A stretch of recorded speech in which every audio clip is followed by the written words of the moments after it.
All right, guys, thank you so much for coming to our next IEC event on Zoom. This one is dear to my heart as a marketer, Adobe.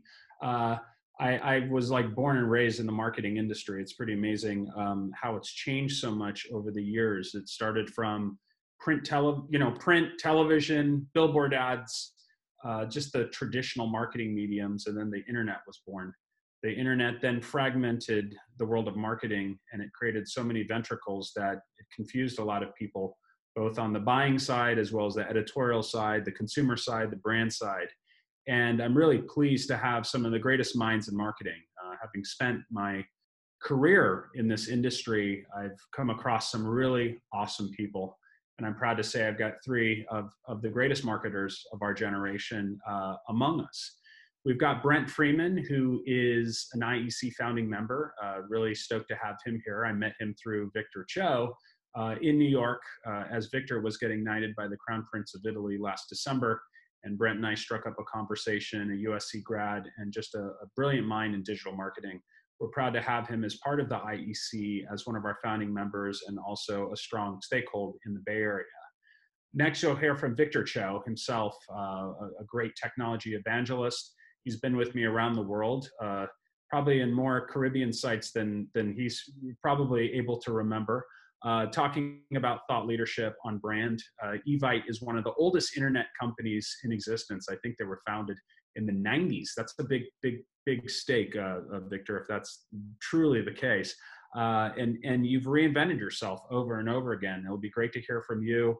Imagine the challenges of planning events right now. And as people are creeping going back into event mode, it'll be great to hear a few words from Victor Cho. And this is a great example of the IEC, access to technology leaders like Victor, who's here on our call today. So we're very happy to have him.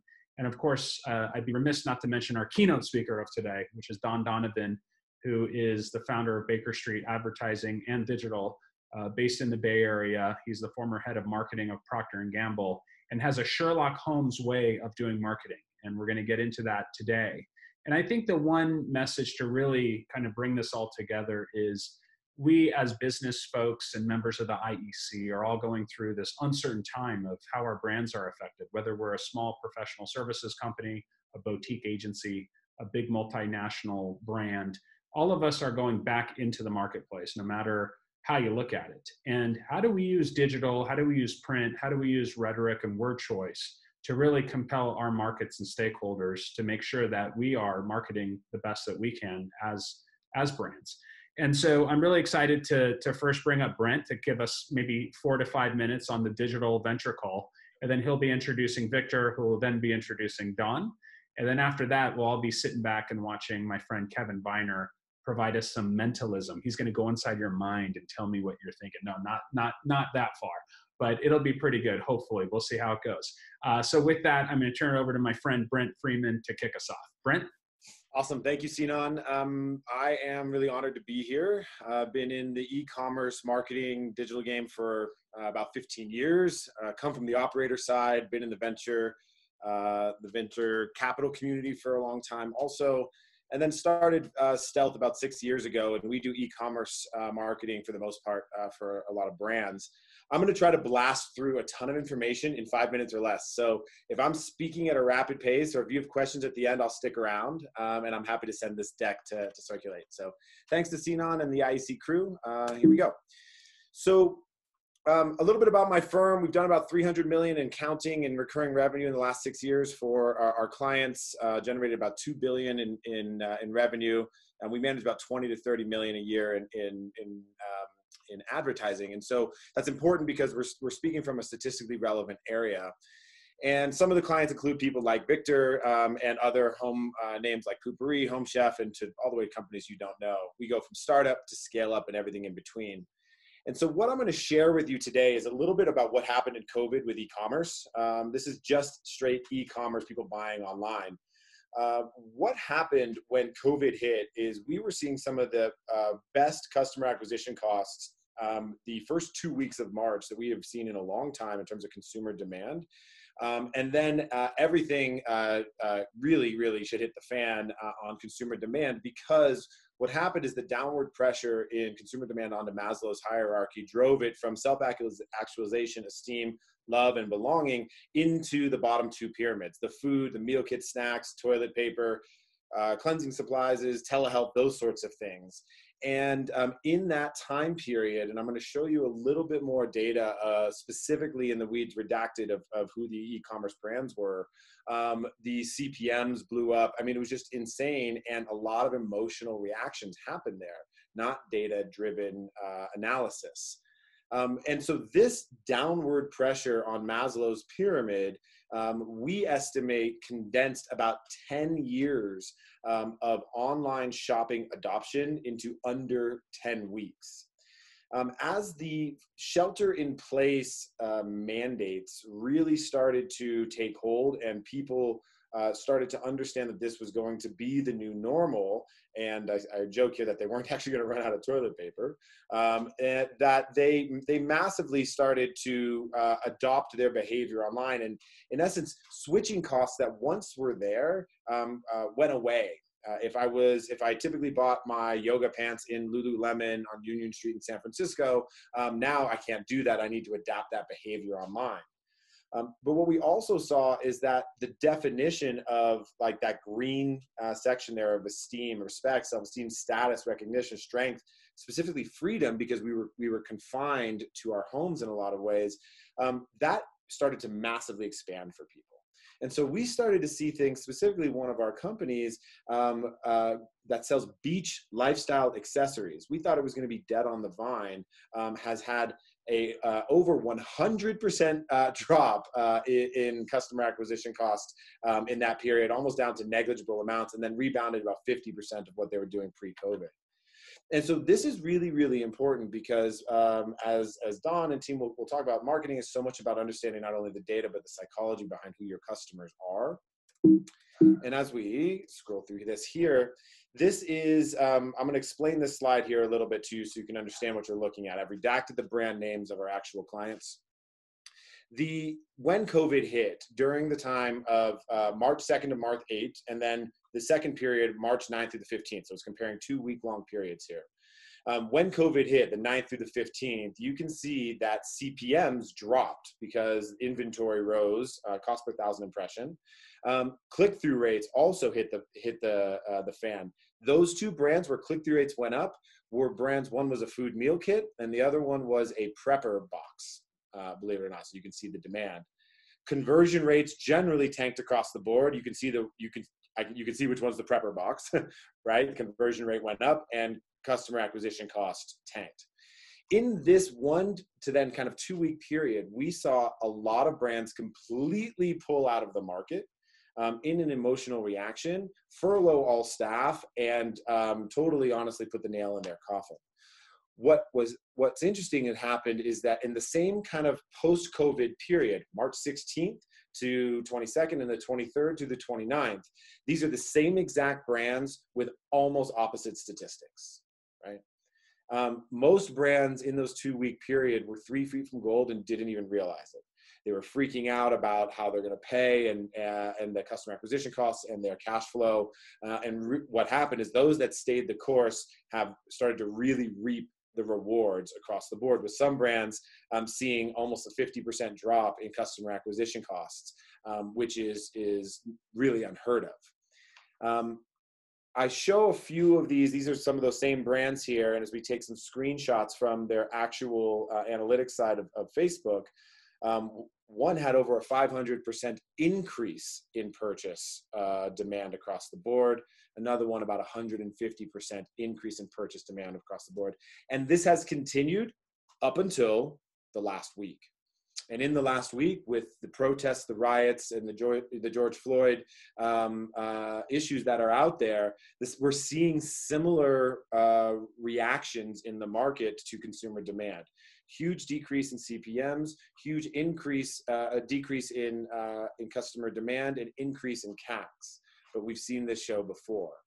And so what I wanted to leave you all with here, and I know I'm covering 1,000 miles a minute here, but I wanted to keep it really short to pass it over to Victor, is that the 3 top tips and takeaways are: do not emotionally react to the market, Make budget adjustments only, but it's likely that you're 3 feet from gold. Focus squarely on where your product fits inside of Maslow's hierarchy in terms of positioning. Right now, we expect CPMs to start kind of normalizing a little bit over the next week from the current crisis. But in essence, they're on sale. There's a lot of really good deals out there if you can really understand how to position your product. And most importantly, when you get back to market, it's really all about the iteration cycles. Quick, fast iterations on creative, copy, and positioning, rotating things weekly, and making sure that your positioning is updated to the exact position that the world is without being tone deaf. And lastly, making sure you're giving people a reason to buy right then, right there. The retargeting funnel definitely works, but it's a little bit more volatile than it traditionally has been in post-crisis times. I wanted to just kind of cover that ground to say, in essence, the nutshell is that don't emotionally react. This is the best time to be in the e-commerce world than it ever has been. When you're selling things online, there's been 10 years of demand condensed into less than 10 weeks. And it's just all about that iteration cycle. For IEC members, I would love to talk with you. However, you get questions, I'm happy to hop on a phone call and share my insights further. And now it's my great pleasure to introduce a dear friend and a friend-tor, as I like to refer to him as, one of the best operators I've ever worked with in the industry, Victor Cho, the CEO of Evite, who has been a tremendous leader and friend. Awesome, thanks. You made up a word there, Brent. What did you call it? What was it? You're my friend-tor. Friend-tor. I like it. I like it. Hey guys, hope you're all doing well and staying safe and sane in the third of the crazy societal earthquakes that we're going through. I was chatting with someone and they said, hey, this is kind of like the pandemic, the Great Depression, and the Civil Rights Movement all rolled into like 3 weeks. I'm like, yep, that's actually kind of true. So, but no, it's a pleasure to be here, sandwiched between two folks that I love, Brent and Don, and actually both of them have been instrumental in helping me navigate this crazy time and helping Evite navigate this crazy time forward. Hopefully everyone here has gotten an Evite at some point in time, that you have some semblance of a friend who has invited you to something. If not, chat with me and I'll invite you and make you feel warm and welcome. But we are the world's largest invitation platform. We have sent out, actually closing in on 3 billion invitations. Our service is all about bringing people together face to face. Hopefully you've been to a party where Evite's been the catalyst. And of course, that's the worst possible business you could be in a time of pandemic, because as you can imagine, when the virus hit, 95% of our business went poof overnight.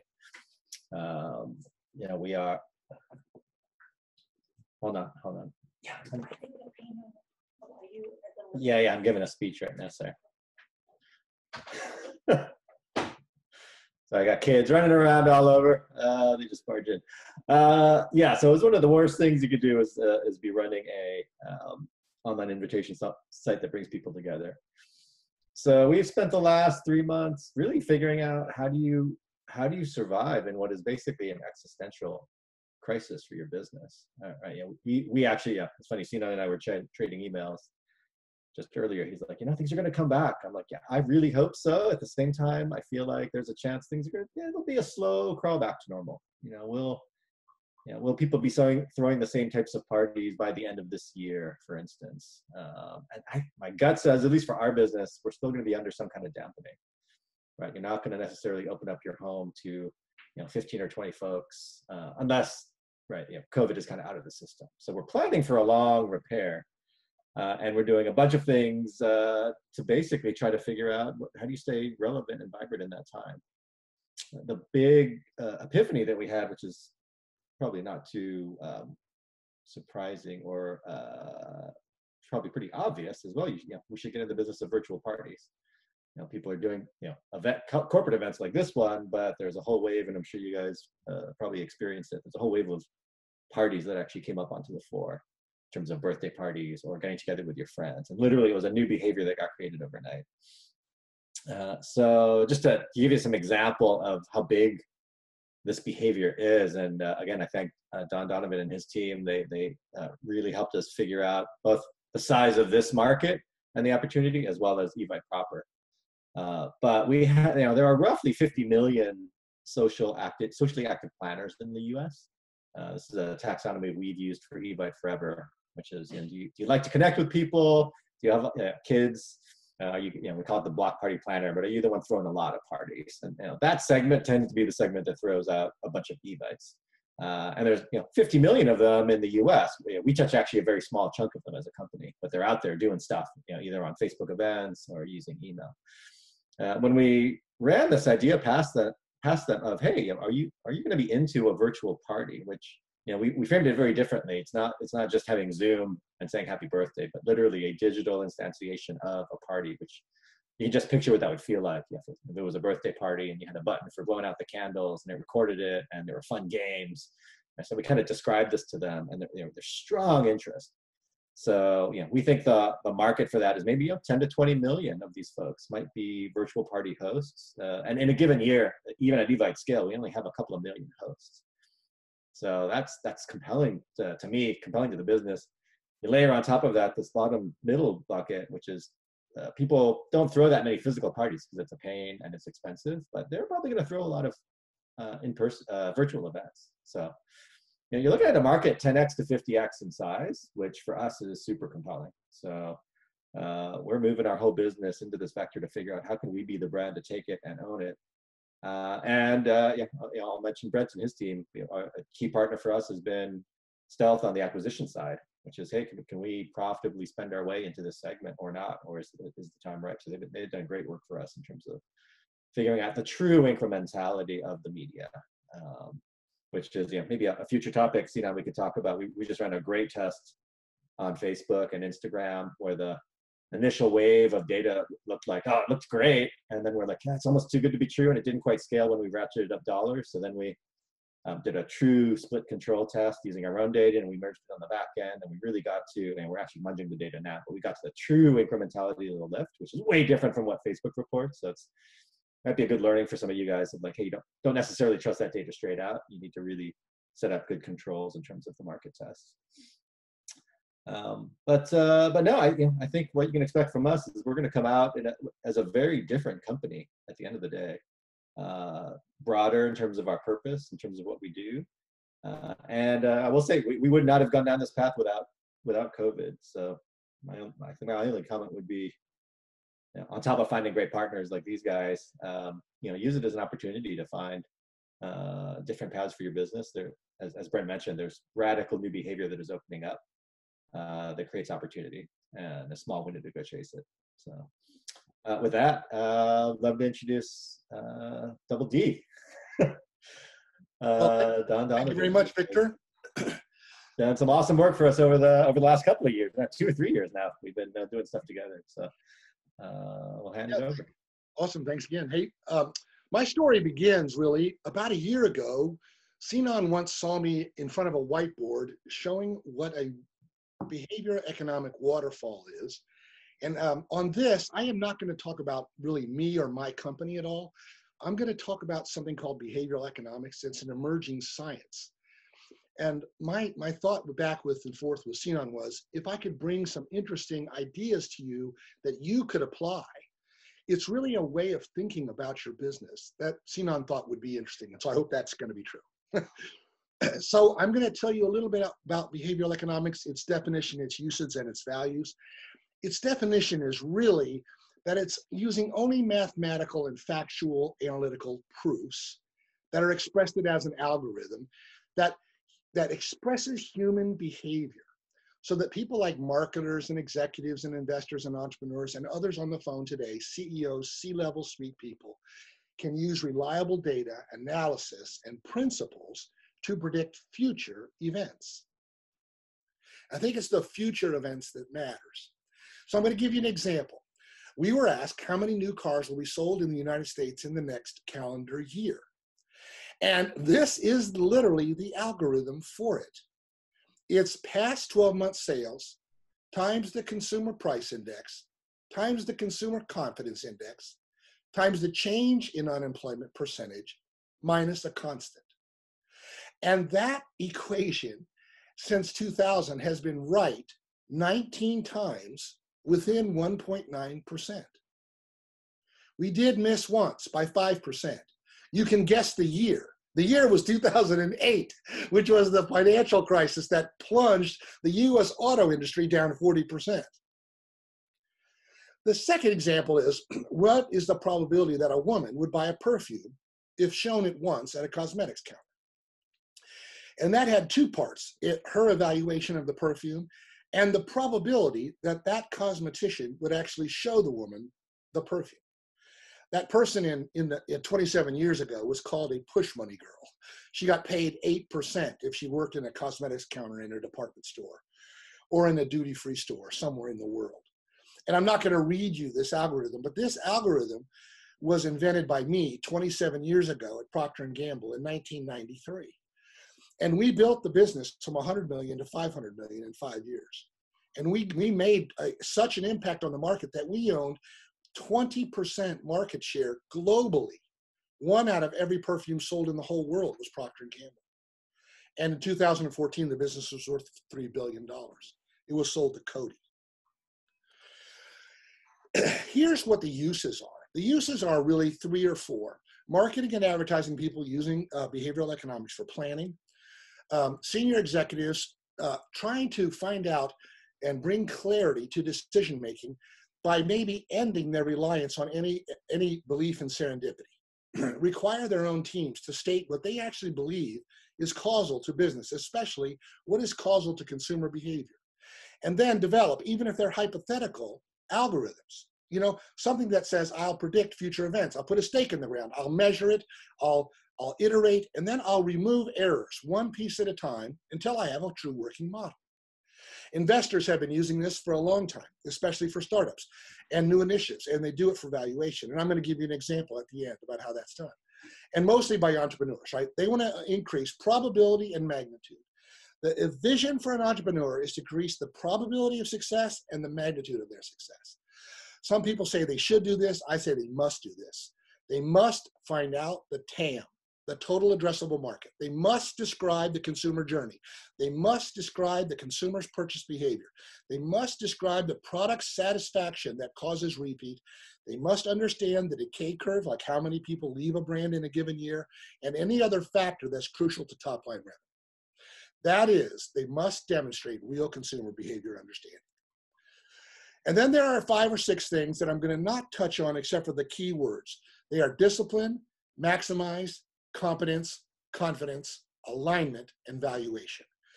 And I believe that these things, if later you want to take a look at them yourselves, they are behind what is the value of behavioral economics. And now I'm going to give you real life examples. The real life examples are custom. And the one I'm showing you now would not be used by anyone except you. But I'm going to begin with Tahoe Blue Vodka, a client of our advertising agency, Baker Street Solutions. The first thing I told them is, guys, you really have to understand fundamentally the TAM. And the TAM begins with, for a vodka, first, adults over age 21, men and women in the United States. It's 243 million. But how many of them are where your product is sold? Where their product is only sold in San Francisco, Sacramento, and Reno, Tahoe. Those are distinct market areas. For those of you very familiar with that terminology, it's used by AC Nielsen and IRI to determine specific geographic areas in the United States. So I said, how many are there in this location? And then we determined exactly how many people of 21 and above buy vodka in the past 12 months. And there's the number, 24.5%. And then therefore, that's how many people there really are. That's the number. It's a little bit north of 2 million. And then what is the frequency of purchase? Among men, it's 1.3 bottles per month. Among women, it's a little bit less than 1. It averages out to be 1.1 bottles per month. And therefore, how many units are there per year? There's 28.9 million bottles. How many is that in stat cases, which is just a measurement to try to make all cases equal? 9 liters, 12 bottles of 750, or 5.14 bottles of 1.75s. Now, the key obstacle to this brand getting big is that they weren't in a big enough location. But I want to now show you how we have been working with them, showing a real behavioral economic waterfall. And at the top of this, which I'm not going to run you through, you'll see though, I started with the TAM. How big is the TAM? How many cases there are? And then I start with, what is the thing you must do if you are a vodka that people have not tried? You must cause trial. So I showed them under 6 different kinds of spending: digital advertising, social, influencers, radio, sponsorships, and sample sizes. And what is that cost per acquisition for each? How much money per month, in this case, $134,000. That's the national theoretical of 43.695 million, because we're only in 3.68% of the United States. But this will cause how much first purchase? 3,244 consumers will actually buy the product in a month. We got the repeat and the frequency from real data from a company called Don Donovan. Don't be afraid to go get real data and pay for it. We paid for and purchased Raley's actual transactions. Raley's is a grocery store in Northern California, if you're not familiar with them. And we looked at 1 million transactions in their database and found every person who purchased a vodka and every person who repurchased this brand, Tahoe Blue. And then we looked at frequency, which is in this world called share of requirements. A person who buys 12 bottles a year, what percentage of that number do they buy Tahoe Blue? And it turns out about a third.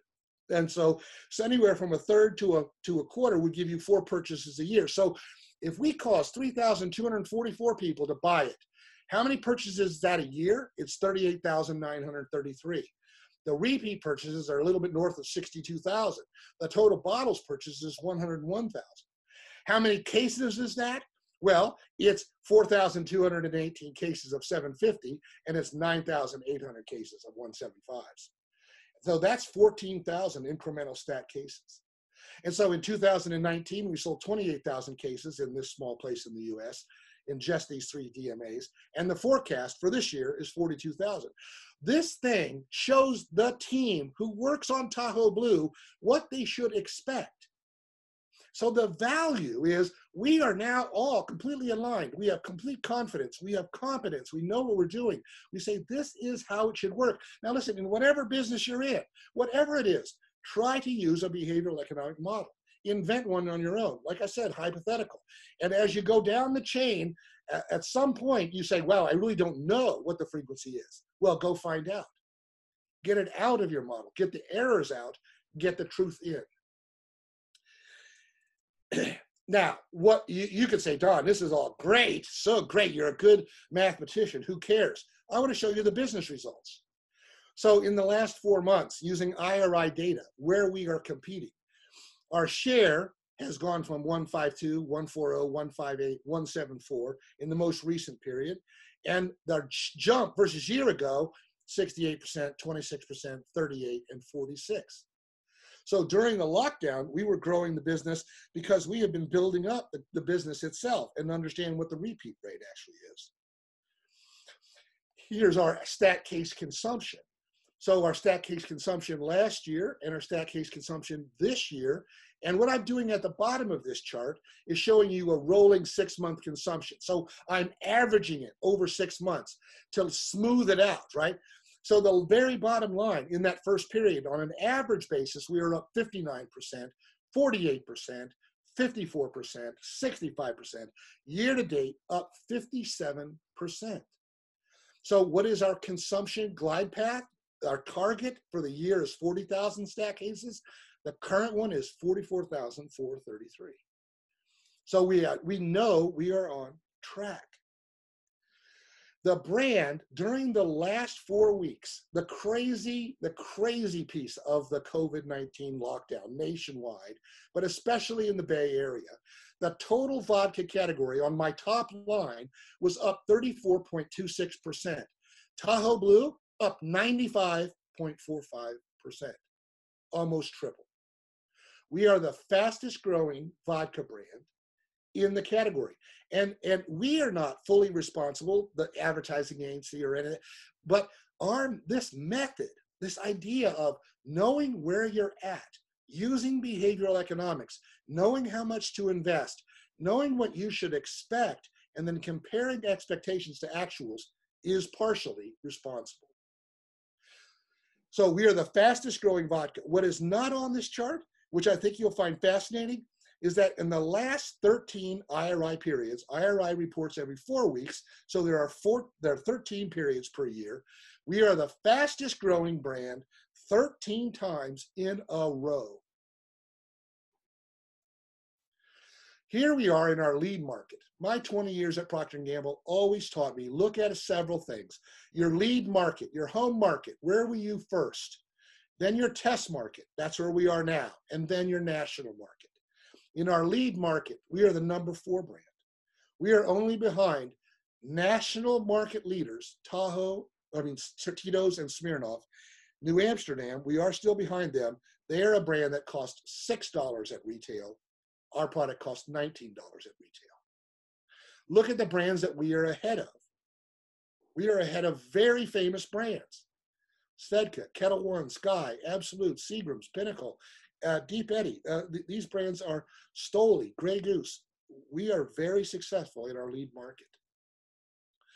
So I'm going to stop in one more slide. Before I show you this slide, I'm going to tell you why I'm going to show it. We have done this kind of work, behavioral economics, on lots of things. In 2016, we did it on the election. We were within 1.8% of how many people would vote for Trump. We were within 0.18%, 0.18% on Clinton. We also have done this for something called Green Light Picks, which predicts how many people will watch a television show. We do it because of what my friend Brent said. We do it based 100% on consumer behavior. I actually would like to talk to Brent later about his modeling, because I find it fascinating, and I could benefit a lot from his knowledge. So Brent, when I come up to Tahoe, I want to understand better. Oh, we're going to work together. I'm geeking on your presentation. This is great. So in 2017, a very famous investor called me up, and I'm not allowed to say who. And he said, I know you're one of the country's behavioral economists. And I know you studied this stuff. I didn't go to school there, but I studied it at the London School of Economics in the early 90s when I was working for Procter & Gamble in London. And I found it very important, this whole idea of behavioral economics. And he said, would you do a work for me on a company called Enphase Energy, which is a company that is a stock sold in the solar energy business that makes a very specific kind of product. And he asked me to do it. And in February of 2017, I predicted a stock, Enphase, which was currently selling for $1.49, would be worth $30 in 2 years and $50 in 3 years. Yesterday, June 3rd, it closed at $54.92. And I put on this screen, because listen, it would be very easy for me to tell you this anecdote and you guys to all cry bullshit. But this picture is my E-Trade account. On that date, I put my money where my mouth is and spent $149,000. I bought 100,000 shares. And yesterday it was worth $5,490,000. And so I am here not trying to sell you anything about Baker Street. What I want you CEOs, fellow CEOs, to do is I want you to invent, hypothetically, your own behavioral economic algorithms. I want you to use companies like Brent's company to buy your digital media against what you believe are known expectations in whatever business you're in, and start tracking it in a new way. Think differently. Think that consumer behavior could be modeled, and it must be cause and effect. You are CEOs. You have risen to where you are in your lives because of cause and effect. You didn't get there just lucky. I don't believe it. I believe you got there through a combination of your own brains, ability, hard work, right assignments, good training, wonderful mentors. But there's cause and effect in every aspect of life. I want you to believe in it in your business too. I want you to believe that consumers act rationally.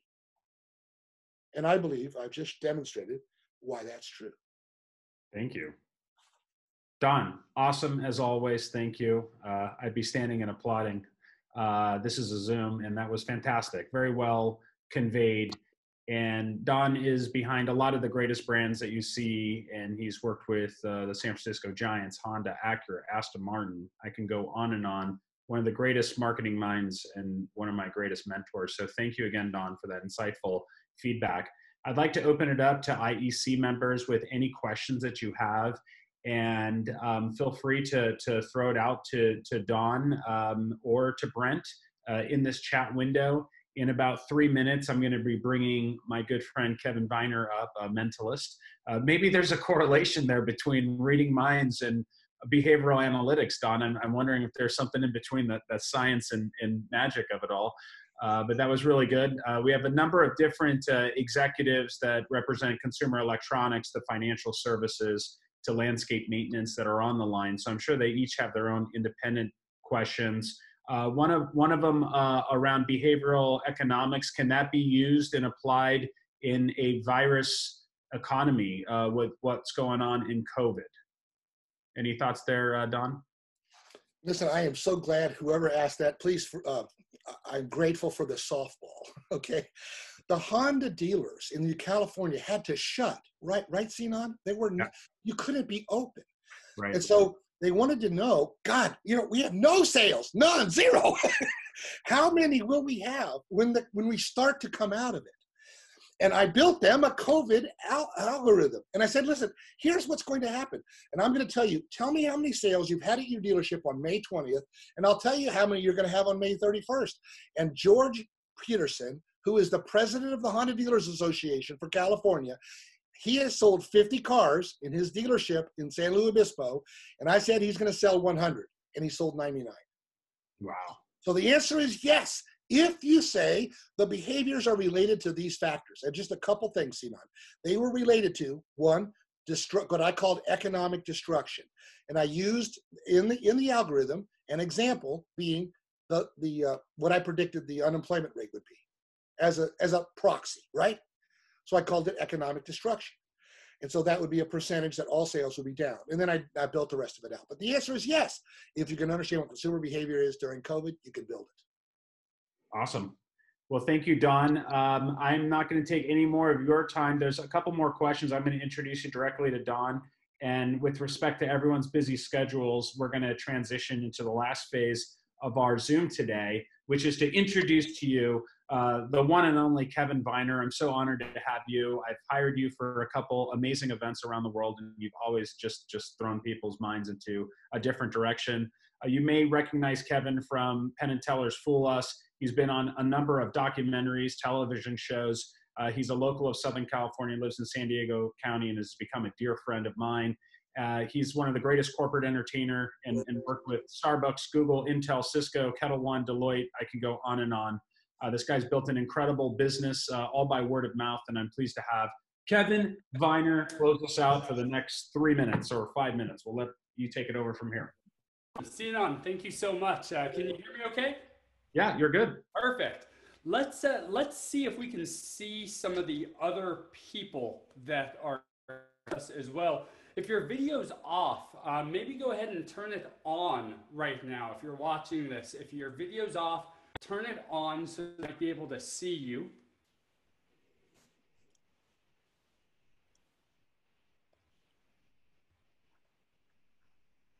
Perfect. Take out, if you have your wallets by chance, take out a wallet. I want to see who we have maybe that's got wallets on them. Perfect. Let's see. Is that Brent? It's come up kind of small. Is that Brent? Okay, Brent, can you unmute yourself so we can hear you, please? Let's do this. Awesome. So I've had to completely think my show. Everything I've done in the past, I'm a mentalist, mind reading show, but it's kind of like Don was talking about with these behavioral economics. I have to think about how people think and how I might be able to apply to an individual. So I want you to reach into your wallet for, and do you have money in there by chance? I do.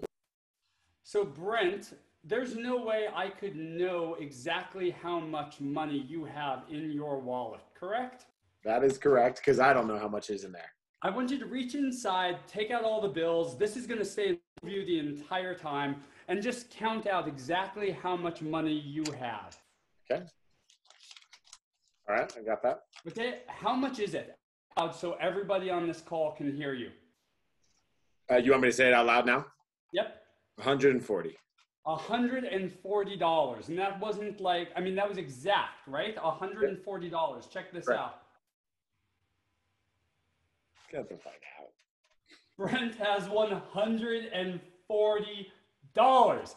So Don actually taught me how to do that. Don built that model, and apparently by this time of year, that'll be up to about $6 million if you follow Don's advice. So let's get back to seeing everybody else again. Try one more thing, something a little bit different. And I have my wife upstairs directing this. It's kind of a new setup I have. So, okay, that's perfect. So we can see everybody again. Let's try to involve. There's a lady in the lower left that I'm seeing right now. Could you unmute yourself, please, miss? What's your name? Is that... Great. Is it me, Sophia? Sophia, thank you so much. So we're going to try something. Let's see. So I have Jessica upstairs. Jessica, if we could go to that Kevin Spectator side by side, or the picture-in-picture one, the one that says Kev/Spec. Perfect. Okay, so Sophia, can you see this all pretty clearly, these ESP symbols in front of you? Yes. Okay.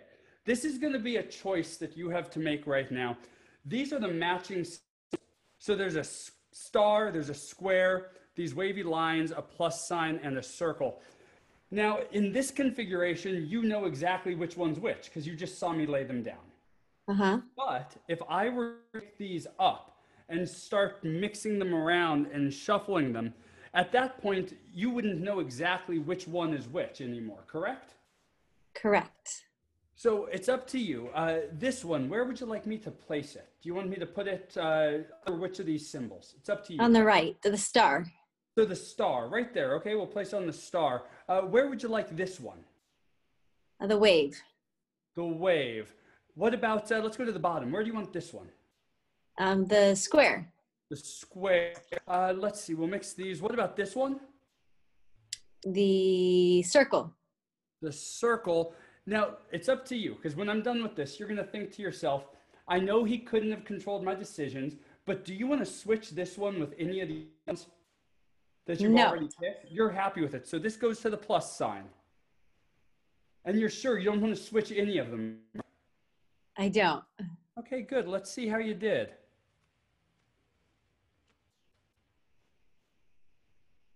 Wow. Very well done. So thank you so much for helping me with that. Thank you all for being here. Sinan for having me. I'm going to go ahead and I am doing these for companies, for meetings. So if you'd like to bring me on board, chat with Sinan, get in touch with me directly, and let's find a way to make this happen. So I appreciate all of you. Thank you so much. Take care. Thank you. Thank you for joining our IEC Zoom, and we'll be back at you. Have a good rest of your day. Thanks, everyone.